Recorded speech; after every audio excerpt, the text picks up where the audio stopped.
Today we're going to talk about a very hot topic, and that is workforce development. And I'm sure that you've heard a lot about this lately. Our workforce in this country is changing. For the first time in history, we have 5 generations of workers. And next year, over 50% of our workforce is going to be millennials. So there's a lot of different types of people and personalities. We're also facing one of the worst talent shortages in the history of our industry. So obviously we're not going to solve this problem in 25 minutes or however long that they give us. In fact, I don't even see it there. I see a clock there. But what we're going to do is we're going to talk a little bit about the issue and about solutions that we can all, each and every one of you in your seat, can do something inside of your own companies or for our industry to make a difference. So I'd like to introduce our panelists, which I'm so excited about. One thing I did want to share with you is there's a magazine that Nikki picked up, Convene magazine, which talks about multi-generational, I can't even say that word, but multi-generational teams. So this is the topic that we're seeing everywhere. And we just picked up this magazine. You might want to pick one up on your way out. So I'd like to first introduce Nikki Greenberg. Thank you for being with us.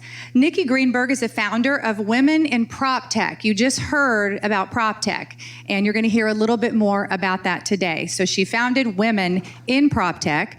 She's the leading, the leading global organization with a focus on innovation and the future of real estate. She entered the property industry through her established career in architecture, working with Lend-Lease and Koichi Takata Architects in Sydney, Australia. She holds a master's degree in both architecture and international business from UNSW. She was the head of marketing for a global Fortune 500 real estate developer before moving to New York in 2017 to work with Terra Holdings as Director of Innovation and Marketing. She is devoted to a not-for-profit charitable endeavors and currently serves as co-chair of ULI New York's Technology and Innovation Council. In 2005, she could be found in Thailand rebuilding villages affected by the Southeast Asian tsunami. She now resides in New York. So welcome, Nikki.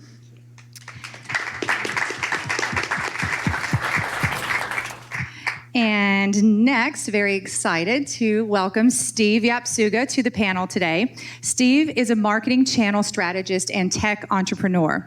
With over 20 years in emerging technologies, including infrastructure solutions, public safety, and smart city initiatives, Steve has been a trusted source in go-to-market strategies in the wireless telecommunications industry. Steve is the co-chair of the NEDAS Advisory Council and one of the original founding members of NEDAS.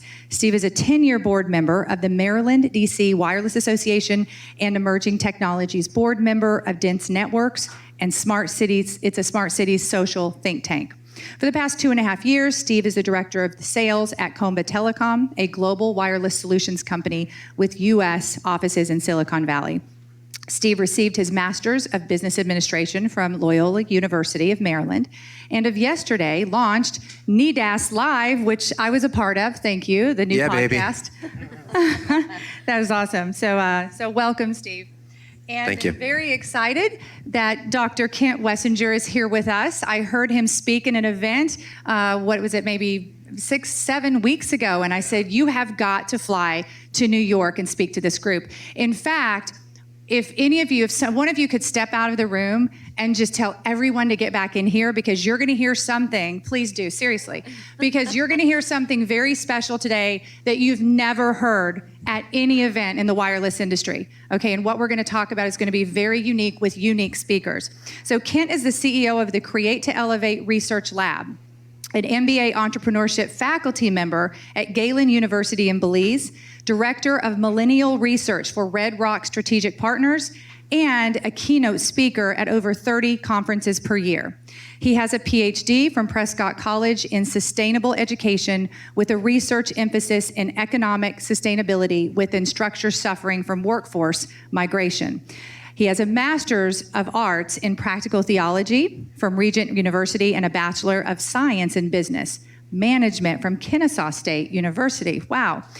His book is Bridges Over Ladders. You may have seen it when you walked in today. Create a Future with Millennials, or Millennials Will Create a Future for You. And he's also author of Paradise Restored. So welcome, everyone. Super excited to be here. So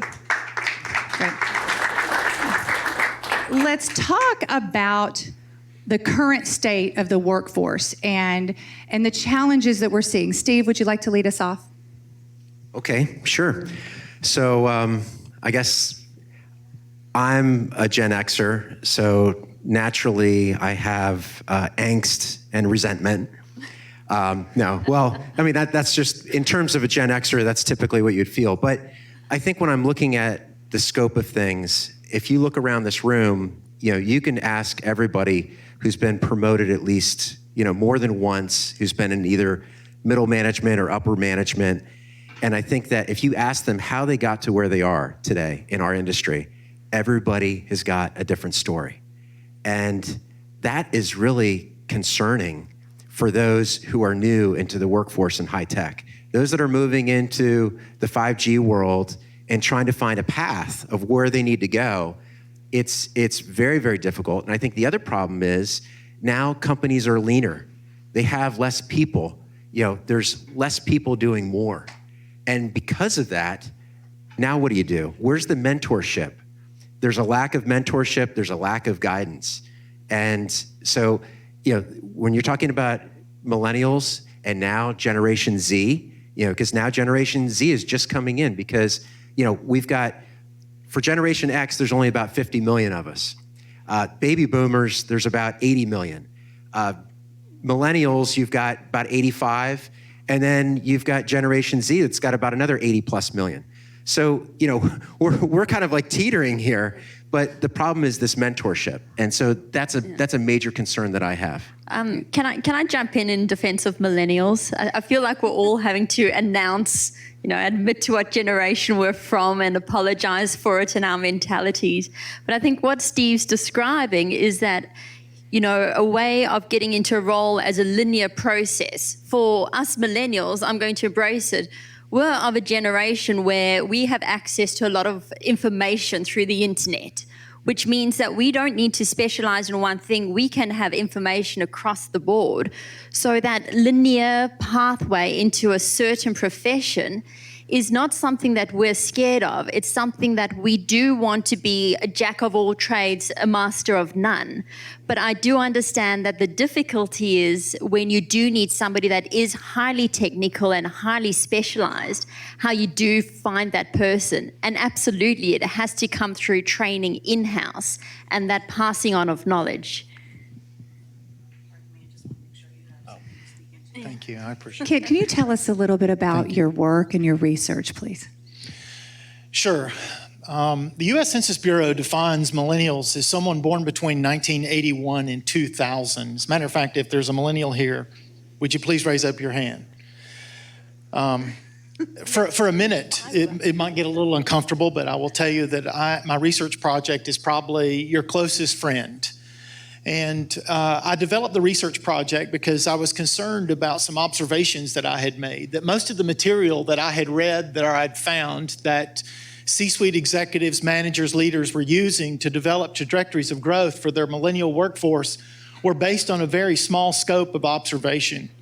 In other words, what they were observing around the dinner table at night, or what they were observing on a street corner, or what they were seeing on the local news, they were using to develop trajectories of growth moving forward. And I struggled with that. And so as a result, I developed a research project that does nothing but contrast the firsthand voice of millennials to non-millennials, to baby boomers and Gen X. I have an online survey that has over 32,000 participants around the world that contrast the same 30 questions so that we can take that information and we can use it to develop an accurate and a valid trajectory of growth for our workforce moving forward.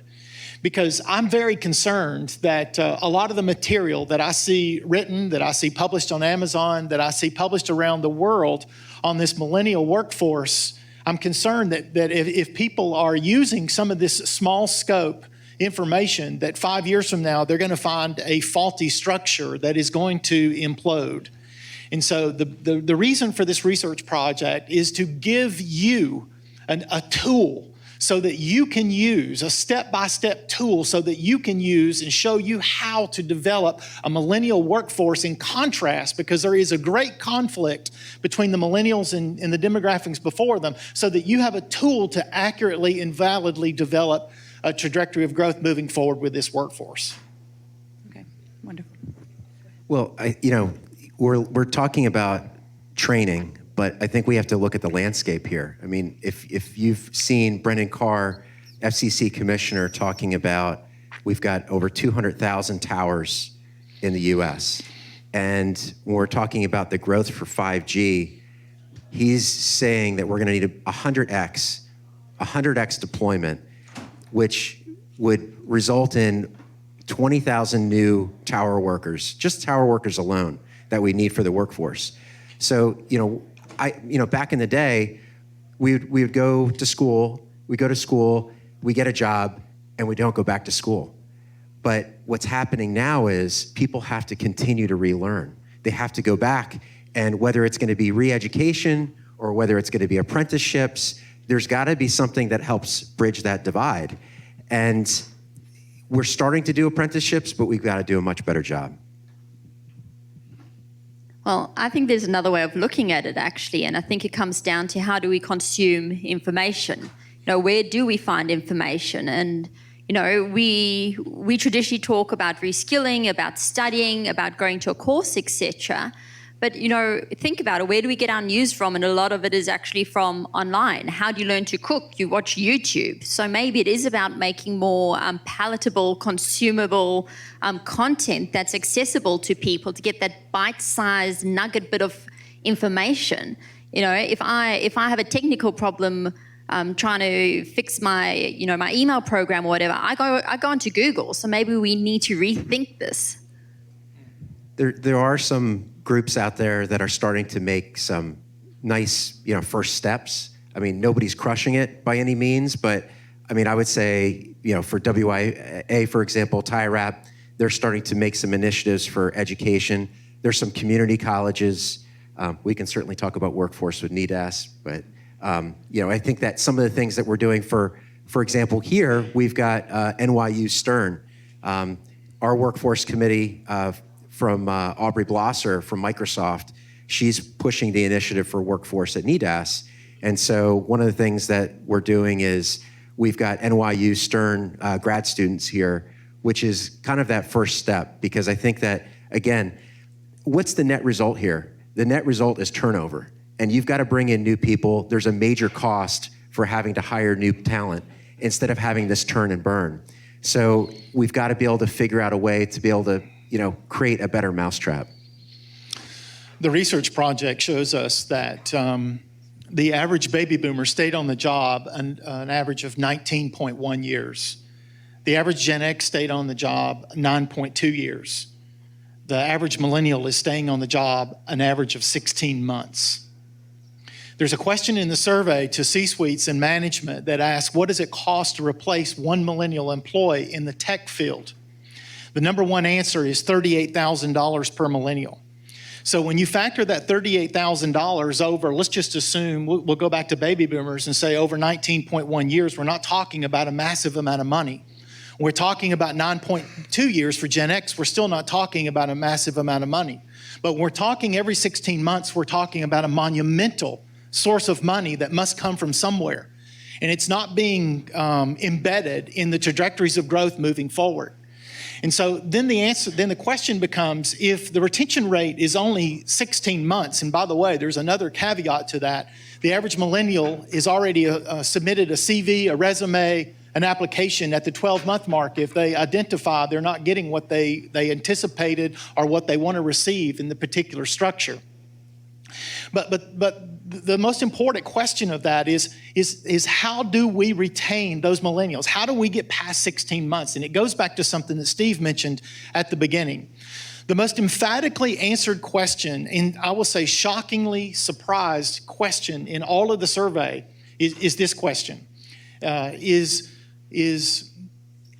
do you adhere and respect, that's to the millennials, do you adhere and respect to the core values of the demographics before you? The majority of non-millennials think that millennials reject the core values, but 83% of the 32,000 participants say we respect and adhere to the core values of the demographics before them. But there's another question, and it's the second most emphatically asked question, is that do you want and long for the leadership wisdom from the demographics before you? And 74% of the millennials that have answered the survey say, I do. Now, then the survey goes into to identify, to qualify what that leadership wisdom is. And it goes into mentorship. And what the research project shows us is that mentorship significantly elevates the retention rate, also the environment of talent acquisition for millennial employees in a particular structure. But what we have found with consulting with companies all over the world is that where there is a void of retention rates, where there's a void of mentorship, there is a retention rate that is extremely low, teetering on 12 months with millennial employees. So I'm encouraging you, based on the 32,000 voices in the research project, I'm encouraging you, if you want to elevate retention rates, if you want to master talent acquisition, I'm encouraging you to develop a mentorship program that will one-on-one mentor employees to the place that you desire and want them to be. And the key point to that is precisely what millennials are asking for. They're asking for you to mentor them to the place that you want them to be because they desire your leadership wisdom and your skill set moving forward. Now, can I jump in and then ask the question, I might even put it to you, Carrie, if you don't mind, is around the question of then what is mentorship? It's great to throw this word around, but what does it actually mean? You know, that's a great question, and we talked a little bit about that at NEDAS Boston, if many of you were there.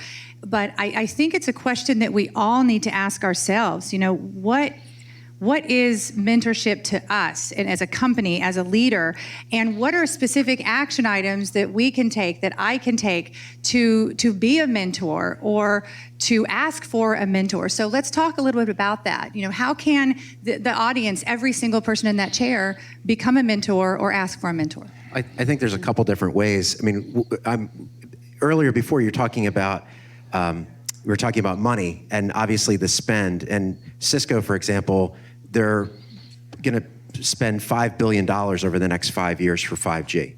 And that's fantastic, but I almost think it's not even enough because the way that they're explaining how they're going to be pushing, it's all infrastructure based, but what about talent? What about people? So you talk about the mentorship part, and I think that it really has to be organic because millennials and also Generation Z, they want total transparency. Mm-hmm. So, you know, they are Generation Z especially because they might even surpass millennials with some of the jobs because they are true natives when it comes to the digital age. So that makes a huge difference. They were born with YouTube. Mm-hmm. They were used to FaceTime. If FaceTime doesn't work, there's something wrong.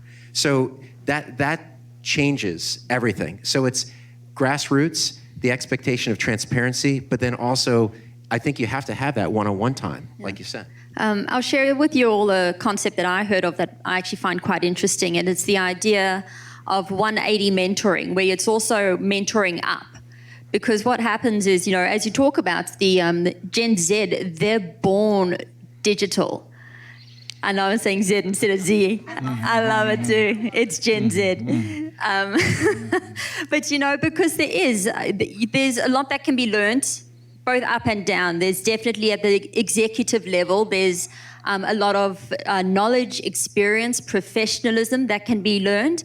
But then at the millennial, the Gen Z level also, we're born more digital. So I think having a two-way conversation is very helpful. I mentor, I'm involved in the ULI's mentor program, and my mentee shows me how to use Slack and tells me about other social media trends that are going on because I'm not privy to this. I'm hearing what Slack this is for somebody else that can answer this. You know, so I think it's a two-way dialogue also in understanding what the emerging trends are as well as, passing over that experience. Yes, I would agree that it's a fiduciary relationship, moving back and forth. I had the honor a couple of years ago to give a TED Talk on the subject matter. And after the TED Talk, a young millennial came to me and he asked me if I would be interested in joining a mentorship program. And I was super impressed with this young man and his accomplishments. And so I agreed. When I returned home to Athens, Georgia, he sent me the information, and I was completely caught off guard that he wasn't asking me to mentor him. He was asking to mentor me. And so the point is this, is that, and to Steve's point, when we are authentic in our mentorship program, and we're willing to not only give, but we're also willing to receive, it's a win-win for everyone, because there is some great benefit of an employee base who is not only connected, but understands their employee base. Because this is a statement I like to say a lot. No one understands a millennial like a millennial. Gen X does not understand a millennial like a millennial. And when we can use and we can secure the voice of our millennial employees, it puts us in a place where we're securing growth and fortifying profitability moving forward. But if we suppress that voice, if we do not have a mentorship program, or if we suppress the voice as far as innovative ideas of value, we're going to find our we're going to find our company, our bottom line of our company, struggling with growth and profitability because we're losing the most important employee base that we'll have. Because one of the things that the research project shows us is there may not be another time in the history of any of our companies that we have the opportunity for growth like we have right now with the employee base of millennials. So I want to encourage everyone to develop a mentorship program. And inside the book, I'm not here to sell the book because I don't make one penny off the book. The book supports the research project. But inside the book, one of the things it does, it gives us a detailed synopsis of how to develop a mentorship program and also how to secure the growth and fortify profitability with the millennial customer base. No, I was just curious. I'd heard you speak, Kent, and many of us could speak to this, the conflict that's happening right now with the baby boomers and the millennials. And we hear it all the time. I own a staffing firm, and we hear it all the time from clients. It's like, oh, those millennials, and they're lazy and entitled. And, there's a massive conflict here. So I'd really like to talk about that and dispel some of these myths that we have, us baby boomers or Gen Xers have around millennials. Can I just jump in for a second and just, there was actually a talk that I saw online. It was quite interesting. It was a guy coming to the defense of millennials. And what he was basically saying is, remember that the generations before created the millennials. Yeah. Yes. The sound of as a one matter hand of fact, clapping. one of the things that the research shows us, because the low retention rates are an attribute to the low retention rates, is task failure. So we see a workforce that has the smallest and simplest of task failure that do not know how to respond to that task failure. And as a result, they move on or they migrate to the next job as a result of a small task failure. Well, what can we attribute that to? And this is an attribute that millennials absolutely despise, but it is not their fault. Millennials have been identified as the trophy generation, and which means that everyone got a trophy when they were being reared or being raised, no matter whether they won or they lost. The problem is that does not assimilate into the workforce very well. So when we have a small task failure and we're expecting a trophy, but we don't get the trophy, we migrate to the next position. And that has lent its way into the attributes of the first question in both of the surveys says this: what is the first word that comes to your mind when you think of a millennial? What is the first word that comes to your mind when you think of a millennial? The top three answers have stayed static for the 3 years of the research project. The number one answer is entitled, the second one is lazy, and the third one is selfish. But when the question is asked to millennials, the number one answer is innovation. The number one is optimistic, and the number three is aggressive. And so I want to encourage you to not only develop a mentorship program to elevate these retention rates, but I also want to encourage you to tap into the innovative, the optimistic, the encouraging customer and client base that you have. I was going to say 2 words, gap year, because they take gap years. But I think that if you're looking at the apprenticeship side of things and taking a next step, Verizon has a 5G program where they've donated $1 million to 7 universities to be able to get into tech.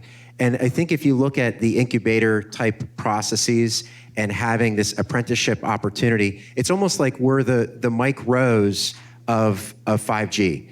And I think that with NEDAS, for example, with the workforce, get involved, whether it's going to be your company and take somebody out for a cup of coffee, spend extra time, but not just one time. You've got to get back and engage on a regular basis. And I think that, again, they see that transparency, they respect that, and if you're consistent with it, they're going to open up, and then you have longevity. Yeah. Nikki, any parting thoughts here? I'm a little bit cut by all the millennial bashing.